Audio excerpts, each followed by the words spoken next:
I realized there was something about also being a role model for other women, that there were so few women in these positions that instead of trying to deny that I was a woman CEO, that there was some merit to embracing that. Because if people see you could be vulnerable and talk about it, it would help a lot more other women aspire to that. And I always say that one of the most valuable lessons I learned, that I think it's true for anybody to this day, is the difference between a job and a career. And there's one word that separates those two things, and the word is passion.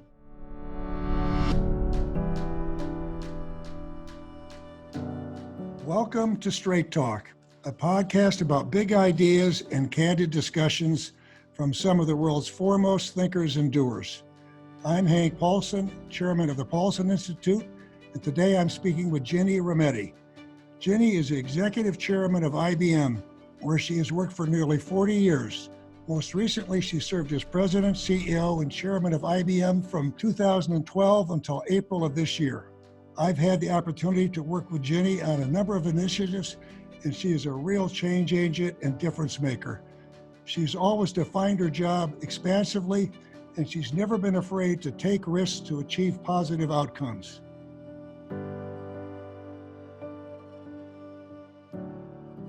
Ginni, welcome to the podcast. Thank you, Hank. I'm really looking forward to today's discussion. It's always a pleasure to speak with you. Let's start with your early career. When did you decide you wanted to pursue a career in business, and what inspired this interest, Ginni? Well, as I think back, it would probably all be attributed to my mother. And I think, Hank, you and I have talked. My mom, when I was about 16 years old, found herself as a single mother. My father had left, but my mother had never worked a day in her life. And here she was without a job, without a home, without money, and she had four of us, four children.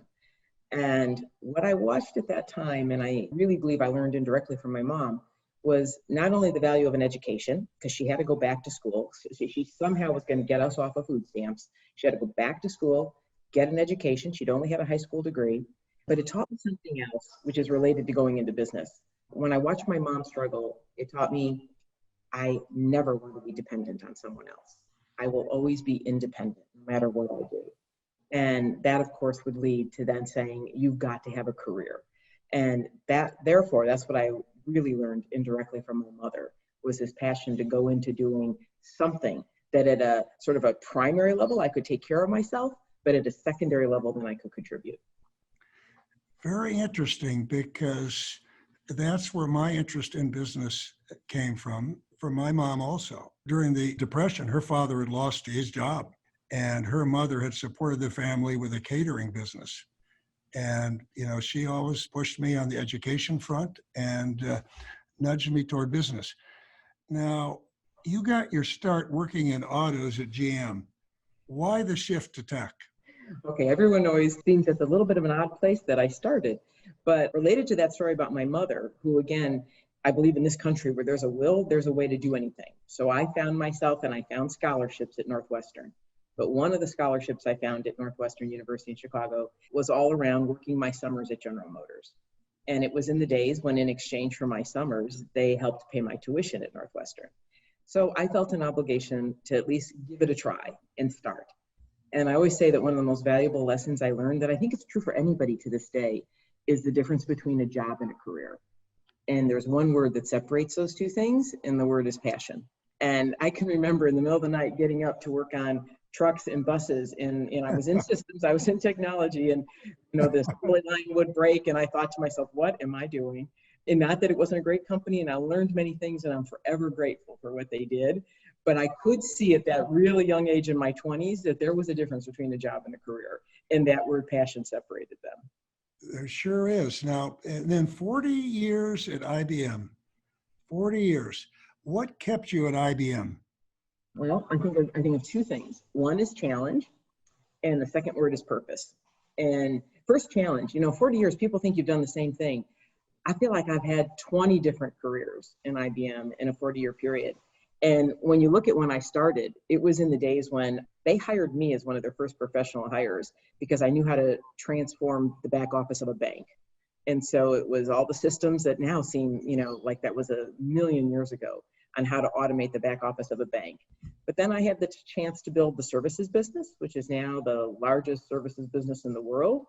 And then as I went on, I was both an engineer, I was in sales, I was in marketing, I was in development, and then of course eventually ended up as CEO and had then the learning experience of transforming this company through arguably its most significant transformation of its history to now become a hybrid cloud company. But with each job, it's kind of a funny thing. I always say to people, even today, I'll say, look, every company, it gives you an opportunity and then has to earn the right for you to stay for the next one. And so I felt on each one of those, I really just focused on the next thing. And then IBM earned the right by what the next challenge was that I stayed. And then in the end, I think for all of us, and it's not just reflective, people stay with companies that have purpose. And I see that with now people who join us, because I always felt in the end, we not only did the right things, we always worked to help change the world to be a better place in our own small way, however we could contribute. And with IBM, it's been a big way. But, Ginni, I'm going to get to something you alluded to. I've worked with a lot of CEOs. I was a CEO myself for 8 years. Every CEO wants to leave her company well-positioned to meet the challenges and the opportunities ahead. And you sure did that. Tell us a little bit about the changes made during your tenure as CEO at IBM. Why were they made, and what do you view as the most important ones? Yes. Well, look, I think there's something to learn because IBM is 109 years old, about to be 110 years old. And if you're going to last that long, you will go through some pretty world-shaking changes to your business model. All business models change, and to me, they're the hardest things to change as a business model. They're also the things that threaten you the most. And there's been several big eras of technology change. And so when I took charge in 2012, obviously the cloud era was well underway. And at our heart, we're an enterprise company. We are not a consumer company. So we're not a search company. We're not an iPhone company. We are not, but we help enterprises do what is really mission critical work in the world, which is why you find us in all the banks and the airlines and the telcos. And it's really serious work where clients have to trust you and what you do. But we had to modernize and change for this new cloud and data era. And so that's been what I say has been my mission in my tenure, which also meant getting out of a lot of businesses. So things like semiconductors, that we actually birthed that industry. I mean, we birthed Intel. It was 60 years ago we started semiconductor manufacturing, which we sold that business. So whether it was x86 servers that was probably one of the last things that went through to the Chinese that we sold to Lenovo, the server business. I remember. One thing after another, because you have to make room for the new, right? And reorient your capital allocation. And now today, having just finished the largest software acquisition in the world and cloud company, Red Hat, I feel the company is absolutely now got its foundation as a hybrid cloud company, because that's kind of the reality of where real true enterprises are today. And Ginni, of course, since becoming CEO of IBM in 2012, you've been one of the country's most prominent female business leaders. How do you think about that? And what were some of the challenges you faced along the way? Well, I've certainly never thought of myself as being a prominent female in the beginning business leader. I always just thought of myself as how to be a great CEO of IBM.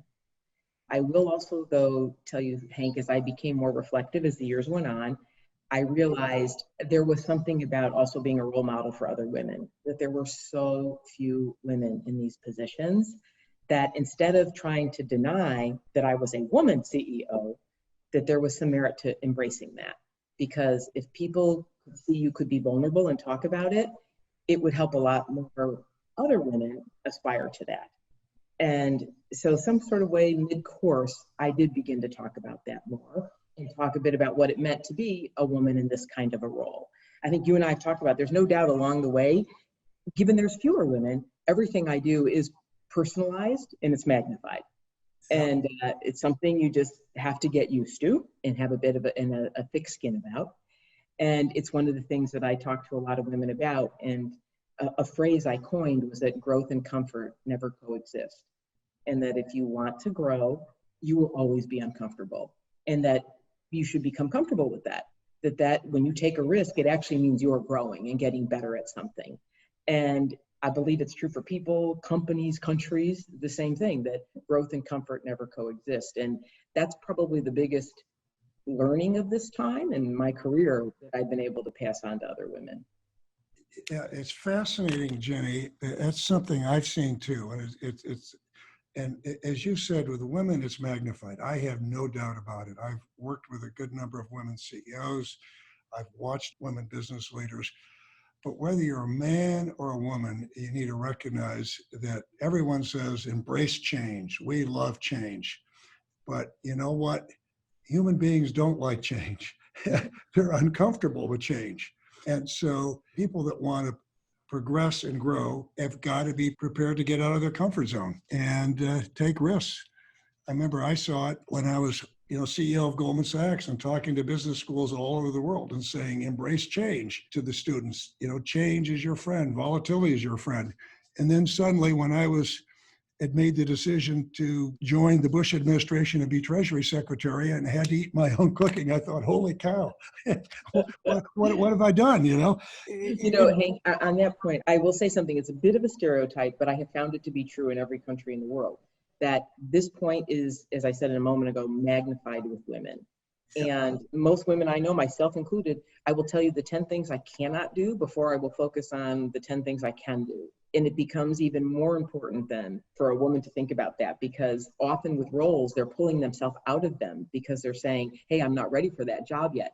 And I witnessed myself do that a couple decades ago, and it was my husband who caught me and said, do you realize what you're doing? And he said, because I said, oh, look, I'm not ready for a job. I'm a few years away. And I've been offered it. And he said to me, do you think a man would answer the question that way, that he's not ready?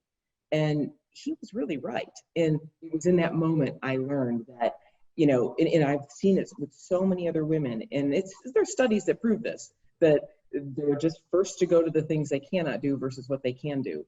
And it's a way to frame it in a really positive way in your mind, that if you say, no, the fact I'm nervous is a really good thing. And so over the years, I've looked to put myself in those positions, because then I know, oh, I'm getting better, because I'm really nervous. And I think, frankly, that's why it makes women such terrific leaders. Because my theory about leadership is this: everyone has strengths and weaknesses. And, your weaknesses are the opposite of, the strengths. Hank is candid, Hank is indiscreet, Hank is decisive, Hank isn't thoughtful enough. And the good leaders have the self-awareness to acknowledge their weaknesses and play to their strengths, but put people around them to compensate for the weaknesses. Otherwise, the big jobs always uncover them. So I think, that the self-awareness that women have can be a positive. But one more question on women in business, and maybe you've already answered this, but what advice do you give young women in business today? Because I can just tell, as I talk to women in business all over the world, they've looked to you as a really important role model. What advice do you give them? Well, I certainly, the piece we just spoke about, I do give them about growth and comfort not coexisting and getting used to that. But I also do give them two other pieces of advice. One would be this idea that only you define who you are, not someone else. And I watched that with my mother, right? My father wasn't going to define her as a single mother, homeless, any of this. She didn't let that happen. And you in business have to define who you are, right? Just like if you don't define who your company is, others are going to define it for you. And so that's one piece. And then the other piece of advice, and really for young women, I am still a strong proponent of going into engineering and science. Now, I was an electrical engineering graduate and computer science, but what I think, and the reason I'm such a strong advocate of that, is I think it teaches people to problem solve. You don't necessarily have to go into the hard engineering as a job, right, in your future. Now, it's come in handy because I actually spent time in engineering, but as people sometimes forget, I'm actually an engineer by training. But I do think in any job you do, you'll have big problems, and it's a way to work through any problem. So that's why I try to get as many young women as I can into the math and sciences, because in the end, I think it prepares them for just about any job they want. Well said. Now, let me go on to another topic. So you were one of the CEOs who led the charge at the Business Roundtable to enshrine a new philosophy about corporate purpose. You've talked a little bit about purpose today. What do you view as the purpose of a corporation? How do you see it? Yes, this, to my surprise, Hank, became quite a active discussion in the media, right? When I thought what we put together was very common sense. I felt that it was what any company that had endured through time and succeeded and flourished would believe in. So on one hand, I thought it was very straightforward, and it just says that there should be value for all your stakeholders. And at a very basic level, to me, there's a virtuous circle between all your stakeholders. And if something breaks with one of them, in the long run, that doesn't work. And I've always said to people at IBM's age over 100, I felt that it was society that allowed us to operate for the long term. Now, I don't believe it was new, by the way. There were 200 CEOs that signed that. I think many of them that have come from storied companies really did feel that way, right? That they were only allowed and they only existed through decades and decades because they had balanced all those constituencies.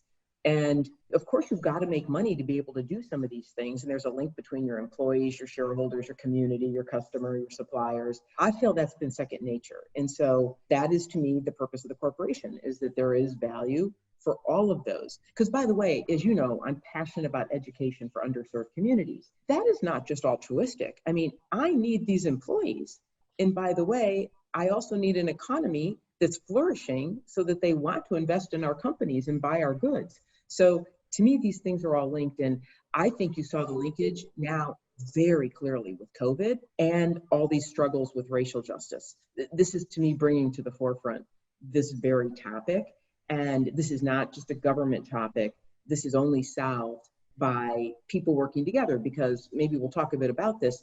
I believe so strongly that economic opportunity is the solution to everything all these issues we've talked about racial justice, that economic opportunity gives people social equality. And that is the route to fix. And of course, education is a big piece of that. And one of the things we've talked about is we have a need to redefine capitalism in the United States so that more people succeed.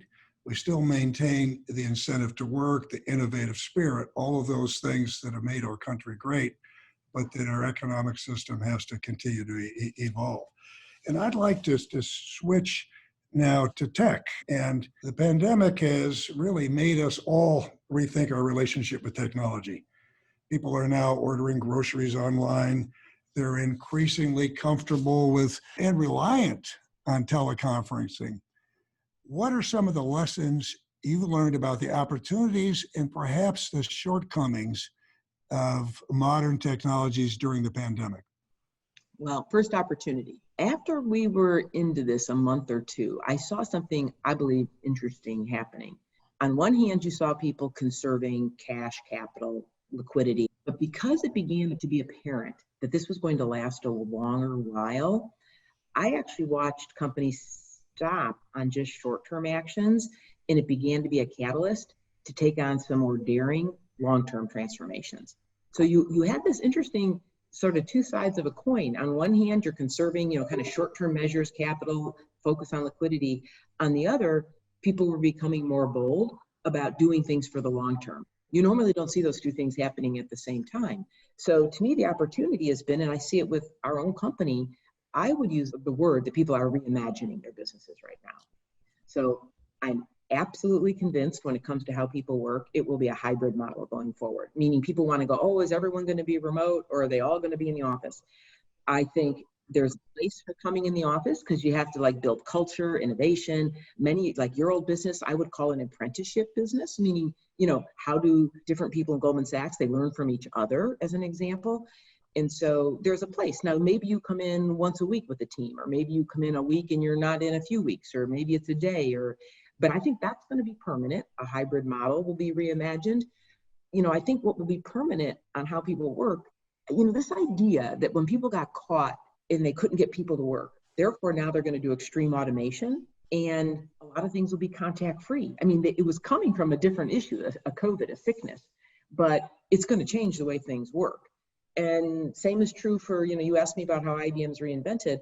And the reason hybrid cloud is so important, it allows people to build something once and run them anywhere. So think about in COVID, how if you could have run things anywhere that you needed, life would have been easier. So anyways, that's a long answer to, I think, the opportunities to reimagine. And I see people doing that already, and us included, by the way. I mean, I won't even tell you how our real estate has completely changed as an example. or how many layers of management you don't need. Now, that poses a risk as well, I would say, or a concern I have for the economy going forward. I think we still are about to see a lot of restructuring in front of us because of this, as an example. I'm giving you a long answer. You asked me the shortcomings, but go ahead. You want to? No, I think you covered it. And, I think I was going to add, I don't know if it's a shortcoming or it's just an observation, that I see this as an accelerant, right? Yeah. It's caused changes that were going to take place inevitably anyway to move faster. It is, but here's what I would amplify as a shortcoming, right? Because I actually do believe this is going to be a workforce crisis on par with the Great Depression, because you have accelerated for all of the groups, Black, Latinx, some of the Asian communities, the underserved communities. As you see, the unemployment there is very high, right? So this is now a perfect storm of, you've got a skills mismatch. We kind of had one before. Now it's really amplified. You've got COVID doing just what you said, accelerating these transformations. And now the job mismatch is there. And it makes you remember that 60% of the United States does not have a college degree. So to me, the shortcoming is now we've got to prepare the skills for the future way faster than we were before. See, I agree with you. And that's my point. These adverse trends that we've been seeing for years, really for decades, are accelerating. Yep. But let's move to another tech topic.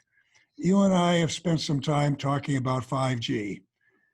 First, for those listeners who may not be so familiar with this, give us a brief explanation of what 5G is and why it is such an important topic today. Okay, so first, 5G stands for fifth generation. So we're talking about a type of communication network. And I think now that everyone is Zooming and video conferencing, they will identify with this definition.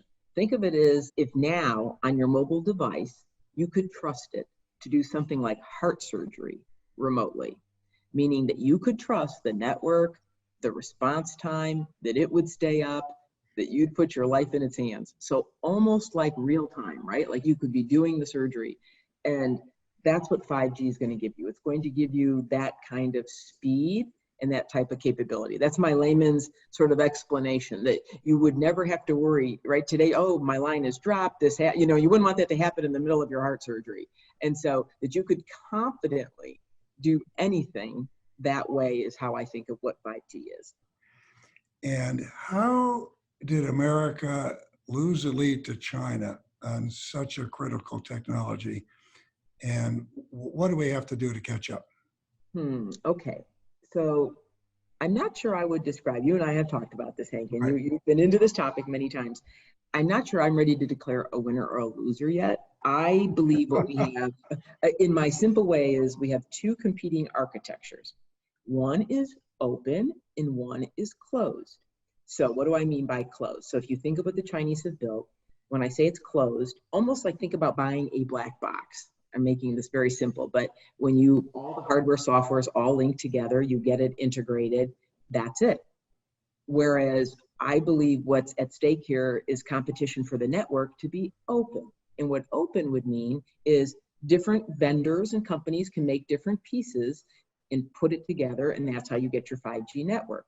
And I think there's a fundamental belief I feel so strongly about, that interoperability in technology is your best bet for security and safety.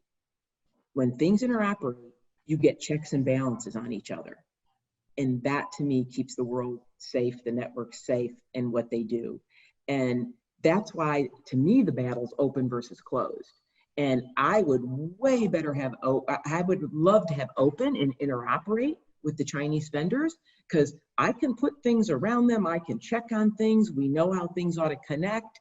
You could put a wrapper, and then you could still have one network with multiple players in it. But just like I think you're, expert at this, when you think about peace in the world, way back in time, right? Trade, these were interoperability, dependencies on each other were the best ways to keep things peaceful, right? And so it's, to me, the same sort of thinking in a technology lens. Interoperability is our best bet for security and safety. And Ginni, I remember very well when we had 10 or 12 CEOs around the table, all running big technology companies, talking about 5G and the race with China. You made the major point that stood out to me, because you said Huawei, who's Yes. the Chinese competitor in this area, has already wired most of Europe, much of the rest of the world with 4G. And as long as they are saying, listen, if you want to buy 5G equipment from someone else, you're not going to be able to interface with our 4G networks, then we've got a problem. But we need to insist on interoperability. Yep. That is really the key. And the US is a leader in all kinds of innovations and in the latest software developments, which are going to be key. So you emphasize interoperability then. That was really the first time I'd really heard that clear emphasis on that. And I think you're absolutely right. Well, so now if what we do is that when you say, what do you do to quote, catch up? I would say you build a vibrant ecosystem of partners from around the world. That's how you win that war. Good. So another technology, and this is right smack dab in the middle of IBM strategy, there's been a lot of attention in recent years given to quantum computing. Of course, this is an area where you're really, taking high-speed computing to the next level. So what are some of the problems that quantum computing is going to solve? Okay, so here's my, let me give you my sort of top line simple definition of quantum, and that'll help you with what problems. Today, most computers, and not most, they are ones and zeros. You hear people talk about bits, on or off, and then you put different equations together with that. My simple way of describing quantum is there are these things called qubits. And so I think of it as every shade of gray in between. So you almost could be in infinite states at one time. And so what does it allow you to do? It allows you to do exponential computing. Now, Hank, you would not use this for your bank balance. So quantum does not replace all types of computers. It is for certain problems. And I think your history, you will know this well. Think of the word optimization problems. So when there's many variables that have to be optimized and in a short period of time, like modeling risk, like doing drug discovery, like doing materials modeling, like biology, those are the kind of problems. And so it will, like if we'd had, and we are the number one in quantum by far right now, we've probably got at least 20 commercial quantum systems in countries around the world, people learning because it is a new way. But if we had that a little bit further now with COVID, it would be the ability to actually be testing molecules in their interactions. You'd be doing it in minutes. Now, we did form, by the way, a high performance computing, not yet quantum, but all the high performance computers in the world we pulled together for COVID. And there's a group of about 100 groups of really world-class scientists doing all different sort of antivirals and COVID work right now, but put that on steroids. And therefore, quantum becomes, and I know this is going to sound a bit sort of exaggerated, but it is much more of a revolutionary technology than an evolutionary technology. So it's for a very certain kind of problem. I mean, it's for why the world has things like biology wet labs still today. Why? Because all these things are approximations. You know that from risk modeling. They're all approximations. Otherwise, the system could run for months and years before you had an answer because it's so complex. Now I think you could squeeze those down to realistic timeframes. I mean, you could be checking systemic risk on a really real-time basis. So we've talked about these two enormously important areas of tech, 5G communication networks, quantum. Are there any other technologies that you think have the potential to be real game changers that aren't receiving as much attention? What are we ignoring? Well, we didn't talk about hybrid cloud. Now, the reason I say it's a game changer is everyone thinks of the word cloud, and that's super if you're born on the cloud. But how about all the existing companies of the world that already had systems and ways of running their company? What hybrid says is the right kind of work will go to a public cloud standalone. Other work can be a private for security and other reasons. And then you might just not have the money to remodel the rest of that. And that may be your existing investment you've made in technology. And those three things have to work together. That is the only way the complex systems of this world, like banks, like government, will ever get modernized, is with a hybrid cloud. So That would be one. It's essential if you're going to modernize and make these systems better. So that's one. The second we didn't talk about, and I'll end on this point, is I still don't think there's enough focus on bringing all these technologies into the world safely, transparently, and in an inclusive way. So on one hand, that gets back to our point about economic opportunity for everyone and new pathways of education. But on the other hand, it is things like AI and having it be safe. We've worked on AI ethics all over the world, and companies being very clear about how they're going to use these things and how each of us as individuals know how our data is used, et cetera. So otherwise, we're going to build these systems with a lot of bias and things we don't want in them for the future. So that would be the second. While it's not a technology, I think it is the safe introduction of these technologies into the world. You know, Ginni, one of the questions that a lot of people have raised is, are technologies moving faster than man's ability to manage them and to use them ethically and productively for the benefit of humanity? And what gives me some confidence that we may achieve that objective is having the opportunity to work with leaders like you who understand the technology, but have a strong sense of purpose and ethics. And you've guided IBM so well over the years, and you've left behind for your successors, or will be leaving, you haven't left behind, a terrific company. And I know whatever you do next, and I'm sure you're going to do a lot of things next that will continue to make a big difference. So thank you. Thank you very much for being with us today. Thank you, Hank. Great to see you.